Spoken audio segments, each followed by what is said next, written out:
പോസിറ്റീവായ സെൻസിൽ ചൂണ്ടിക്കാണിക്കുന്നതിലും പരിശോധന ഒരു കുഴപ്പമില്ല.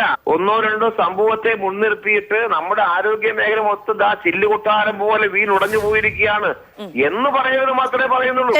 നമ്മുടെ ആരോഗ്യ രംഗത്ത്, ആരോഗ്യ മേഖലയിൽ, നമ്മുടെ പല മേഖലകളിൽ നമുക്ക് മുന്നോട്ട് പോകാൻ ഏറെയുണ്ട് എന്നത് വ്യക്തമാണ്. നമുക്ക് പല പരിമിതികളുമുണ്ട്. നമുക്കത് ഒരു മനസ്സോടുകൂടി നിന്ന് മാത്രം മുന്നോട്ട് പോകേണ്ട ഒന്നാണ്. ഇന്നലെ ഇപ്പോൾ ചാണ്ടി ഉമ്മൻ ചർച്ചയിൽ പങ്കെടുത്തപ്പോൾ അദ്ദേഹം പറഞ്ഞ ഒരു കാര്യം, എല്ലാ പിന്തുണയും ഞങ്ങൾ നൽകാൻ തയ്യാറാണ്, ഈ വികസനത്തിന്റെ പാതയിലേക്ക് പോവുകയാണ് എങ്കിൽ എന്നുള്ളതാണ്. ആ നിലയ്ക്ക് ഒരു മുന്നോട്ട് പോക്ക് നമുക്ക് ആവശ്യമാണ്. നമുക്ക് ചില പ്രശ്നങ്ങളുണ്ട് എന്ന് ചൂണ്ടിക്കാണിക്കുന്ന സംഭവങ്ങൾ ഒന്നിന് പിന്നാലെ ഒന്നായി ഉണ്ടാവുകയും ചെയ്യുന്ന സാഹചര്യമുണ്ട്. പക്ഷേ ഇപ്പോൾ ശ്രീ എം ലിജു ചൂണ്ടിക്കാണിച്ചതുപോലെ നമ്മുടെ ആരോഗ്യ രംഗം ഒന്നാമതാണ് എന്ന് നിർബന്ധ ബുദ്ധിയോടുകൂടി നമ്മൾ പറയുകയാണെങ്കിൽ, അല്ലെങ്കിൽ ഏറ്റവും മെച്ചപ്പെട്ടതാണ്, ലോകം മുഴുവൻ ഉറ്റുനോക്കുന്നതാണ് എന്ന് നമ്മൾ പറയുകയാണെങ്കിൽ, എന്തുകൊണ്ടാണ് നമ്മുടെ മന്ത്രിമാർക്ക് പോലും അവരുടെ ചികിത്സയുമായി ബന്ധപ്പെട്ട് സ്വകാര്യ മേഖലയെ ആശ്രയിക്കുന്നതിന് പകരം ഏറ്റവും മെച്ചപ്പെട്ട ചികിത്സാ സൗകര്യമുള്ള നമ്മുടെ പബ്ലിക് മേഖലയെ ആശ്രയിക്കാൻ കഴിയാത്തത് എന്ന് ചോദിക്കുന്നുണ്ട് പ്രതിപക്ഷം. അതിനൊപ്പം തന്നെ നമ്മൾ ഈ നമ്മുടെ പരിമിതികൾ കാണാതെ എല്ലാം പെർഫെക്റ്റ് ആണ് എന്ന് പറഞ്ഞു വെക്കാനുള്ള ഒരു ശ്രമം കൂടി നടത്തുന്നുണ്ടോ? ഞാനത് ഈ ചർച്ചയുടെ ഭാഗങ്ങളൊന്നും കേട്ടില്ല, കേൾക്കാൻ പറ്റിയില്ല. ഇപ്പോഴാണ് എന്നെ കണക്ട് ചെയ്തത്. അപ്പോ ലിജു എന്തൊക്കെയാണ് സംസാരിച്ചത്, അല്ലെ ഗോപാലകൃഷ്ണൻ അദ്ദേഹം സംസാരിച്ചതൊന്നും കേട്ടില്ല. മാധു പറഞ്ഞു എനിക്ക് കേൾക്കാൻ പറ്റിയിട്ടില്ല.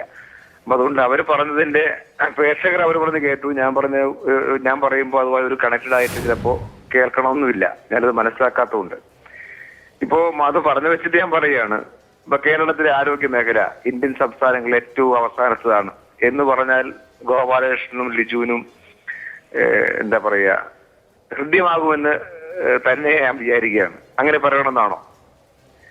നമ്മളൊരു സമൂഹം യാത്ര ചെയ്യുന്ന മുന്നോട്ടാണ്. സ്വാഭാവികമായിട്ടും നമ്മുടെ ഒരു മുന്നോട്ടുള്ള യാത്രയിൽ ഇപ്പൊ നമ്മൾ എത്തിയിടത്തുനിന്ന് ഇനിയും മുന്നോട്ട് പോകണം എന്ന് ആഗ്രഹിക്കുകയും പറയുകയും ചെയ്താൽ അതൊരു പോസിറ്റീവായ ഒരു സെൻസ് ആയിട്ട് നമുക്ക് കണക്കാക്കാൻ പറ്റും. ഇത് അങ്ങനെയല്ല പറയുന്നത്. നമ്മുടെ മുന്നിലേക്ക് ഒരു അപകടത്തിന്റെ പശ്ചാത്തലത്തിലാണ് നമ്മളിപ്പോൾ ഒരു ചർച്ചയിലേക്ക് വരിക സ്വാഭാവികമായിട്ടും. അല്ലെങ്കിൽ ഹോസ്പിറ്റലിലെ ഏതെങ്കിലും നേരത്തെ ഒരു ട്രിവാൻഡ്രം മെഡിക്കൽ കോളേജിലുണ്ടായ ഒരു സംഭവം, അതിന്റെ തുടർന്നുള്ള ചർച്ച, ഈ ഒന്നോ രണ്ടോ സംഭവങ്ങൾ വരുമ്പോൾ ആ സംഭവത്തെ മുൻനിർത്തിയിട്ട് നമ്മുടെ ഒരു ആരോഗ്യ മേഖല മൊത്തം ഇങ്ങനെ ഒരു ചില്ലുകൊട്ടാലം തകർന്നു പോയ പോലെ പോയിരിക്കുകയാണ് എന്ന നിലയിലേക്കുള്ളൊരു വാദഗതി ഈ സമൂഹത്തിലേക്ക് ഉയർത്തിയാൽ അതിന്റെ ഗുണം ആർക്കാണ് എന്ന കാര്യം പ്രതിപക്ഷം ആലോചിക്കേണ്ട കാര്യമാണ്. പ്രതിപക്ഷത്തോട് ഏത് പാർട്ടിയാണെങ്കിലും എല്ലാ പാർട്ടികളും ആലോചിക്കേണ്ട കാര്യം ആർക്കാണ് ഗുണം, ആർക്കാണ് അതിന്റെ ഗുണം? അങ്ങനെ നമ്മുടെ ആരോഗ്യ മേഖലയിൽ പരിമിതികളുണ്ട് എന്ന് ചൂണ്ടിക്കാണിച്ചാൽ അതിന്റെ ഗുണം ആർക്കാണ് എന്നാണ് അങ്ങ് വിചാരിക്കുന്നത്? ഇന്ന് കേരളത്തിലെ UDFും ഒരു പരിധിവരേക്കും BJPയും ചെയ്യുന്ന ഇപ്പോഴത്തെ ക്യാമ്പയിനിങ്ങിൽ ഉണ്ടായൊരു സംഭവത്തിന്റെ ശരിതെറ്റുകൾ ഇങ്ങനെ വേർതിരിക്കാൻ പറ്റുന്ന പോലെ ഒരു ഭംഗിയായ ചർച്ചയാണോ മാധു സംഘടിപ്പിക്കുന്നത്? അല്ലല്ലോ. ഒരു സംവിധാനത്തെ പൂർണ്ണമായി തകർത്ത് കളയുമെന്ന നിലയിലേക്കുള്ള ഒരു നിലയല്ലേ ചെയ്തുകൊണ്ടിരിക്കുക. ഇപ്പോ കോട്ടയം മെഡിക്കൽ കോളേജിൽ അവിടുത്തെ ഒരു കെട്ടിടവുമായി ബന്ധപ്പെട്ട പ്രശ്നം ചർച്ച നടത്തുമ്പോൾ ഞാൻ ചോദിക്കുന്നത്, അതേ മെഡിക്കൽ കോളേജിൽ ഇപ്പൊ പെട്ടെന്ന് ഷിഫ്റ്റ് ചെയ്യാൻ പറ്റുന്ന പാകത്തിൽ കോടികൾ മുടക്കിയുള്ള ഒരു സംവിധാനം രൂപപ്പെട്ടിരുന്നു എന്ന കാര്യം നിഷേധിക്കാൻ പറ്റുമോ? 280 കോടിയാണ് അവിടെ പൂർത്തീകരിക്കപ്പെട്ട വികസന പദ്ധതികളുടെ കണക്ക് നോക്കിയാൽ. അത് ലൈവായി ഇങ്ങനെ നിൽക്കുകയാണ്. നമ്മുടെ കൺമുന്നിൽ മായ്ക്കാൻ പറ്റാത്ത ഒന്നായിട്ടിങ്ങനെ നിൽക്കില്ലേ അവിടെ. കേരളത്തിലെ ആശുപത്രികളിലെ ചികിത്സാ സംവിധാനത്തിന്റെ കണക്ക് ഇതെല്ലാം പറയുമ്പോൾ ഇവരെല്ലാം പ്രയോഗിക്കുന്ന ഒരു വേർഡുണ്ട്, PR വർക്കാണെന്നാണ് പറഞ്ഞുകൊണ്ടിരിക്കുന്നത്. ഞാനും ലിജുവും ആലപ്പുഴ ജില്ലക്കാരാണ്. നമ്മുടെ ഒരു സിസ്റ്റത്തിൽ കുറവുകളൊക്കെ ഉണ്ടാകാം ലിജു, ഞാൻ സമ്മതിക്കുന്നു. എവിടെയെങ്കിലും കുറവുകൾ ഉണ്ടാകാം. ആ നമ്മുടെ ജില്ല നമ്മൾ നോക്ക്, വടക്കേ അറ്റത്തിപ്പോ അരൂർ മണ്ഡലത്തോട് നോക്കൂ ലിജു.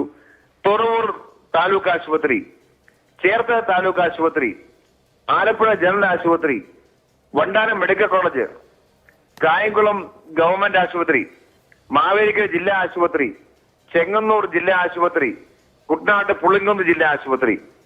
അതിൽ 2 സ്ഥലത്ത് മാത്രമേ നിർമ്മാണം തുടങ്ങാനുള്ളൂ. ബാക്കി ഞാൻ ഈ എണ്ണി പറഞ്ഞ എല്ലാ ആശുപത്രികളിലും കിബിയിലെ പൈസ ഉൾപ്പെടെ ഉപയോഗിച്ചിട്ട് കോടിക്കണക്കിന് രൂപയാണ് ഉപയോഗിച്ചിട്ട് നിർമ്മാണം പൂർത്തീകരിച്ചു. ചിലത് ഉദ്ഘാടനം ചെയ്തു. ആലപ്പുഴ ജനറൽ ആശുപത്രി മുഖ്യമന്ത്രി ഉദ്ഘാടനം ചെയ്തു. എത്ര കോടിയാണെന്നറിയോ? 117 കോടി.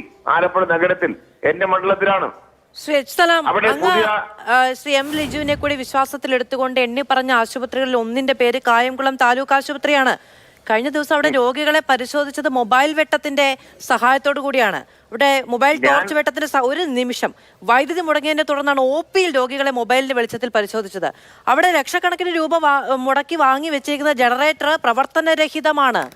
അപ്പൊ അങ്ങ് എണ്ണി പറഞ്ഞ മേന്മകളുടെ കൂട്ടത്തിൽ അങ്ങനെ ഒന്ന് എനിക്ക് കൂട്ടിച്ചേർക്കാൻ ഉള്ളിടത്ത് പരിമിതികളും കെടുകാര്യസ്ഥതയും ഉണ്ടെന്ന് നമ്മുടെ സിസ്റ്റം തിരിച്ചറിയണ്ടേ? എല്ലാ സിസ്റ്റത്തിന്റെ പ്രശ്നമാണല്ലോ. മാധു, ഞാൻ പറയുന്നത് ഇപ്പോ അത് ചിലപ്പോ സംഭവിക്കാം. ഒരു ഇലക്ട്രോണിക് ഉപകരണം കേടുവന്നാൽ ചിലപ്പോ സംഭവിച്ചേക്കാം. അതൊന്നും ഇല്ലെന്നല്ലല്ലോ പറയുന്നത്. അത് എവിടെയായാലും സംഭവിച്ചേക്കാം. ഞാൻ പറയുന്നത് ഒരു സംവിധാനത്തെ ഇത്രയും മെച്ചപ്പെടുത്താൻ ഞാനിത് പറയുന്നതെന്ന് ചോദിച്ചാൽ ഈ ജില്ലയിൽ നിന്ന് മുൻപ് ഗവൺമെന്റ് ഉണ്ടായിട്ടുണ്ട്. UDF-ന് ഭൂരിപക്ഷം MLA-മാർ ജയിച്ച കാലമുണ്ട് ഞങ്ങളുടെ ജില്ലയിൽ. ബഹുമാനായിട്ടുള്ള ശ്രീ AK ആന്റണി മുഖ്യമന്ത്രി ആയിട്ടുണ്ട് കേരളത്തിൽ. ഏതെങ്കിലും ഒരു കാലത്ത് ഈ ജില്ലയെ എന്റെ ജില്ല, ഞങ്ങൾ രണ്ടാളുടെയും ജില്ലയെ ഉദാഹരിക്കുന്നത് ഞങ്ങൾ നേരിടറിയാന്നുകൊണ്ട് പറയാണ്. ഇതിന് സമാനമായി ഇത്രയും പണം മുടക്കി ആരോഗ്യ മേഖലയെ മെച്ചപ്പെടുത്താൻ ഒരു കാലത്തോട് നിലപാടുണ്ടായിട്ടില്ല, ഒരു ഗവൺമെന്റ് ചെയ്തിട്ടില്ല. ആ ചെയ്ത കാര്യം കേരളമാകെ എല്ലാ ജില്ല നോക്കിയാലും കാണാം, എല്ലാ ഇൻസ്റ്റിറ്റ്യൂഷൻ നോക്കിയാലും കാണാം. ഇതുപോലെ കോടാനുകോടി രൂപ മുടക്കിയിട്ട് ഈ സിസ്റ്റത്തെ മെച്ചപ്പെടുത്താൻ ചെയ്യുന്ന പ്രവർത്തനങ്ങൾ. ശ്രീ എച്ച് സലാം, അതായത് അങ്ങ് എണ്ണി പറഞ്ഞ ആശുപത്രികളിൽ ഈ പറയുന്ന വികസന പ്രവർത്തികൾ ഉണ്ടായിട്ടുണ്ട് എന്നുള്ളത് എനിക്കും അങ്ങേക്കും ശ്രീ എം ലിജുവിനും അഡ്വക്കേറ്റ് B ഗോപാലകൃഷ്ണൻ സന്തോഷമുള്ള കാര്യമാണ്. പക്ഷെ അങ്ങ് പറഞ്ഞതിന്റെ എണ്ണത്തിൽ ഒരു മിനിറ്റ്, അങ്ങ് പറഞ്ഞതിന്റെ എണ്ണത്തിൽ ഞാൻ ഈ പറയുന്ന കായംകുളം താലൂക്ക് ആശുപത്രിയുമായി ബന്ധപ്പെട്ട് കഴിഞ്ഞ ദിവസം നാട്ടുകാർ മുഴുവൻ കണ്ട ഒരു സംഭവം എടുത്തു പറയുമ്പോൾ അങ്ങ് പറയുന്നു അവിടെ അങ്ങനെ ഉണ്ടാകാം, ഒരു ഇലക്ട്രോണിക് ഉപകരണം കേടുവരാം. അങ്ങനെ ഇലക്ട്രോണിക് ഉപകരണം കേടുവന്നതല്ല ശ്രീ എച്ച് സലാം, ഇലക്ട്രോണിക് ഉപകരണം കേടുവന്നതല്ല, വൈദ്യുതി ബന്ധം തന്നെ തടസ്സപ്പെട്ടതാണ്. അങ്ങനെ വൈദ്യുതി ബന്ധം ആശുപത്രികളിൽ തടസ്സപ്പെടാം എന്നുള്ള ഇടത്താണ് സാധാരണഗതിയിൽ ഞങ്ങൾ ആങ്കർമാർക്കാണ് ഈ ചീത്തപ്പേരുള്ളത്, പറഞ്ഞ് അവസാനിപ്പിക്കാൻ സമ്മതിക്കില്ല എന്നുള്ളത്. ശ്രീ എച്ച് സലാം, അങ്ങ് ആ ചീത്തപ്പേര് ഏറ്റെടുക്കല്ലേ? ഒരു മിനിറ്റ്, നിങ്ങളുടെ സ്റ്റുഡിയോയിൽ കറണ്ട് പോയിക്കൂടെ? ഞങ്ങളുടെ സ്റ്റുഡിയോയിൽ കറണ്ട് പോകാം, അതുകൊണ്ടാണ് ഇവിടെ ജനറേറ്റർ സംവിധാനം ഉള്ളത്. മാതൃഭൂമി ന്യൂസ് അതാണ് ആ ജനറേറ്റർ കറണ്ട് പോകുന്നതിന്റെ കൂടെ അല്ല കേട് വരിക. കറണ്ട് പോകുമ്പോൾ പകരം സംവിധാനം എന്ന നിലയ്ക്കുള്ള ജനറേറ്റർ കേട് വന്നിട്ടുണ്ടെങ്കിൽ അടുത്ത തവണ അത് കേട് വരുന്നതിന് മുമ്പ് നമ്മളത് പരിഹരിച്ചു വെക്കുക എന്നുള്ളതാണ് കർത്തവ്യബോധം. ഇനി ഞാൻ ചോദിക്കട്ടെ, നിങ്ങളുടെ സ്റ്റുഡിയോയിൽ കറണ്ട് പോയ സമയത്ത് ജനറേറ്ററും കൂടി ഒരേ സമയം കേട് വന്നാൽ നിങ്ങൾ ചാനൽ കൊടുക്കുക എന്ന് പറയാൻ പറ്റുമോ? സംഭവിച്ചേക്കാവുന്നൊരു കാര്യമാണ് ആക്സിഡന്റലി ആണ്. പക്ഷേ 10-13 വർഷമാകുന്നു ഈ സ്ഥാപനം പ്രവർത്തി തുടങ്ങിയിട്ട്. ഞങ്ങൾക്ക് ഇതുവരെ ഈ പറയുന്ന ഈ എന്തെങ്കിലും തരത്തിലുള്ള അനുഭാവം കാണിക്കാൻ വേണ്ടി മെഴുകുതിരി കത്തിച്ചു വെച്ചിട്ടുണ്ട് എന്നല്ലാതെ മെഴുകുതിരി വെളിച്ചത്തിൽ വാർത്ത വായിക്കേണ്ടി വന്നിട്ടില്ല. നിങ്ങളുടെ മൈക്ക് കേടാവാതിരിക്കട്ടെ, സന്തോഷം. ഞാൻ പറഞ്ഞത് ഇത് ആക്സിഡന്റലി സംഭവിച്ചേക്കാവുന്ന ഒരു കാര്യമാണ്, ഒരു സിസ്റ്റത്തിന്റെ മൊത്തം പ്രശ്നം എന്ന് മറ്റിലേക്ക് പ്രസന്റ് ചെയ്യാൻ നമ്മൾ വളരെ ലഘൂകരിച്ച് അതിനെ കാണുന്നതിനപ്പുറത്തും ആശുപത്രിയിൽ ജീവൻ രക്ഷാ ഉപകരണങ്ങൾ പ്രവർത്തിക്കുന്ന ഇടമാണ്. അവിടെ വൈദ്യുതി ബന്ധം തടസ്സപ്പെടാമെന്ന ബോധ്യത്തിലാണ് അവിടെ ലക്ഷക്കണക്കിന് രൂപ ചെലവഴിച്ച് ജനറേറ്റർ വാങ്ങി വെച്ചിരിക്കുന്നത്. അത് പ്രവർത്തനരഹിതമാണെന്ന് ഒരൊറ്റ നിമിഷം കൊണ്ട് നമ്മൾ തിരിച്ചറിയുന്നതല്ല. അങ്ങനെ ഒരൊറ്റ ചോദ്യം പോലും പൂർത്തീകരിക്കാൻ സമ്മതിക്കുന്നില്ല എന്നത് അങ്ങയുടെ ശ്രദ്ധയിൽപ്പെടുമെന്ന് ഞാൻ വിചാരിക്കുന്നു. സാധാരണഗതിയിൽ തിരിച്ചാണ് അതിൽ ആക്ഷേപം ഉണ്ടാകാറ്. എന്നിരുന്നാൽ പോലും ആ ജനറേറ്റർ കേടായിട്ട് അടുത്ത തവണയും മൊബൈൽ ടോർച്ചിന്റെ വെട്ടത്തിൽ OP പ്രവർത്തിക്കുന്നത് വരെയും അത് അവിടെ വെച്ചോണ്ടിരുന്നിട്ടുണ്ടെങ്കിൽ അതുമായി ബന്ധപ്പെട്ട നടപടി ഉണ്ടാകണം. അതുമായി ബന്ധപ്പെട്ട അന്വേഷണം ആർക്കാണ് ഈ കെടുകാര്യസ്ഥതയുള്ളത്, ഈ ഉത്തരവാദിത്തരാഹിത്യമുള്ളത് എന്ന് സംബന്ധിച്ച് പരിശോധന വേണം എന്നേ ഞാൻ പറഞ്ഞുള്ളൂ. പോസിറ്റീവായ സെൻസിൽ ചൂണ്ടിക്കാണിക്കുന്നതും പരിശോധന ഒരു കുഴപ്പമില്ല. അതൊന്നും അങ്ങനെ പറയുന്നത് കുഴപ്പം. ഞാൻ പറഞ്ഞത് അങ്ങനെ ഉണ്ടാകുന്ന ഒന്നോ രണ്ടോ സംഭവത്തെ മുൻനിർത്തിയിട്ട് നമ്മുടെ ആരോഗ്യ മേഖല മൊത്തം ചില്ലുകൊട്ടാരം പോലെ വീണുടഞ്ഞു പോയിരിക്കുകയാണ് എന്ന് പറയുന്നത് മാത്രമേ പറയുന്നുള്ളൂ. ശരി ശരി.